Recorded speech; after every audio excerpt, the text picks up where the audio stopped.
This is a ghost story. Can we bring the house lights down to match the tone of the ghost story? Bring them down a little bit. That's perfect. Thank you.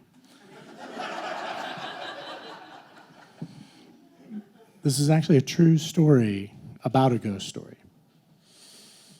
1983, a warm October night, much like tonight.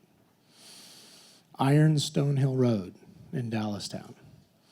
A young high school couple is heading home from a date, and they're heading down Ironstone Hill Road, past Hess Farm Road, Lake Redmond, down toward 214, Dunkard Valley Road, the road that takes you to Loganville. But before you get to Loganville, there's a church on the left, and there's a small gravel road on the right. And that small gravel road is called Diamond Road, and it leads back toward a baseball field right off of I-83. And late at night, it's a killer place to go parking in high school because nobody's driving by and nobody's seeing what's going on. And this young couple, this high school couple at Dallastown, heads down Diamond Road. And there's a young, tall, incredibly painfully skinny boy at the steering wheel with hopes of making out with this girl. And they're not there 2 minutes before it becomes damn clear that there's going to be no making out at the baseball field. So that painfully tall, painfully skinny young man decides to tell a story to this young woman. And he points over at the shed near the baseball field, and he tells the story about the maintenance man. About the maintenance man who took care of the ball field, who took care of the lawnmowers that took care of the ball field.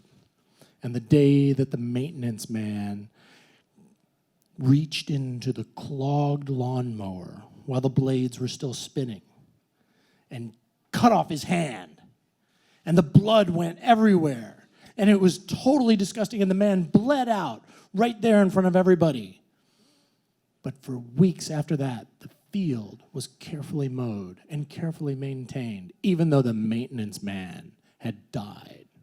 And it turned out that the maintenance man had not died, that he still lived in the maintenance shed right over there. But he did not have hands. He had hooks for hands. And he would still haunt high school students who would go to that field. And at that point, a very tall, very skinny high school student made the mistake of smacking the top of the car as hard as he could and made a huge boom. And the poor girl in the passenger seat freaked out and bounced. And the tall, skinny dork flung the door open, and he threw himself out of the car. And on the grass, he's writhing around going, ah, ah, ah, ah! And he's being dragged away. And then he's being dragged back toward the car. And he's being dragged under the car. And his hands are up like this. And just silence.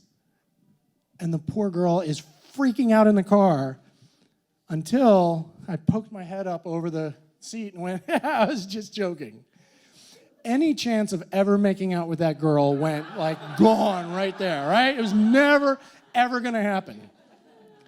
But boy, it was funny. I mean, it was like, from my part, it's like, that is the funniest thing that's ever happened. And she hit me, and it was just terrible for her. I'm like, all right, fine. So I get in the car, turn around. She's not talking to me, just like this in the seat. And we're driving down Dunkard Valley Road on a warm October night. And if you've ever been by Lake Redmond and those roads, you know how the fog settles down into the valley. And it was a dark, foggy night. You could hardly see anything in front of the car.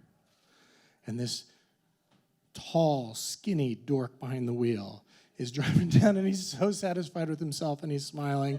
And all of a sudden, he goes, ah! Because a ghost appeared right in front of the car. A ghost with a big, hairy, fat face, this disgusting face right in the windshield.